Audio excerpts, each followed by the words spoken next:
తిరుమల గర్భగుడిలో గంట ఎందుకు ఉండదో మీకు తెలుసా? 13వ శతాబ్దంలో తిరుమలలో బ్రాహ్మణ దంపతులు ఉండేవారు. కానీ వారికి వివాహం అయ్యి చాలా కాలం అయినను పిల్లలు అస్సలు పుట్టలేదు. వాళ్ళు వెంకటేశ్వర స్వామి పరమ భక్తులు. వాళ్ళు వెంకటేశ్వర స్వామికి మనస్ఫూర్తిగా కొన్ని సంవత్సరములు ఆగకుండా పూజించారు. వెంకటేశ్వర స్వామి వాళ్ళ భక్తికి మెచ్చి ఒక రోజు ఆ బ్రాహ్మణురాలు కలలోకి వచ్చి, నా గర్భగుడిలో ఒక బంగారు గంట ఉంటుంది కదా, నువ్వు వెళ్లి ఆ గంటని మిరింగే అని చెబుతాడు. ఆమె ఇంకా కలలోనే ఉంటుంది. ఆమెకు ఏమీ అర్థం అవ్వదు. నా వెంకయ్య ఎందుకు ఇలా చెప్పాడు అని అనుకుంటుంది. కానీ స్వామి చెప్పినట్లే చేయాలి అని ఆ కలలోనే గర్భగుడిలో ఉన్న గంటని మృంగేస్తుంది. అలా మృంగిన వెంటనే ఆమెకి నిద్ర నుండి మెలకువ వచ్చి లెగసి ఆమె భర్తకు మొత్తం జరిగింది చెబుతుంది. వాళ్ళు ఇద్దరు ఆలయానికి వెళ్లి చూడగా గర్భగుడిలో ఉన్న గంట మాయం అయిపోయి ఉంటుంది. మొత్తం గుడిలో ఉన్న పూజారులు అందరూ భయపడిపోతారు. ఎవరు దొంగిలించారు అని కంగారు పడిపోతారు. అప్పటి రాజు కూడా ఎంతో భయంతో వెతుకుతూ ఉంటారు. కానీ వెంకటేశ్వర స్వామి వీళ్ళ అందరి కలలోకి వచ్చి, మీరు కంగారు పడకండి, ఆ గంట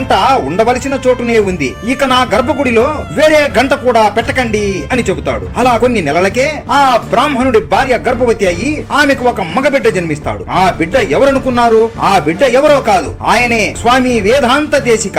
ఈయన ఎవరో మీకు తెలుసా? తెలిస్తే కామెంట్ చేయండి. అలాగే తిరుమలలో మొట్టమొదటిగా నివసించిన మనిషి ఎవరో తెలిస్తే కామెంట్ చేయండి. అందరూ చెప్పండి, గోవిందా గోవిందా.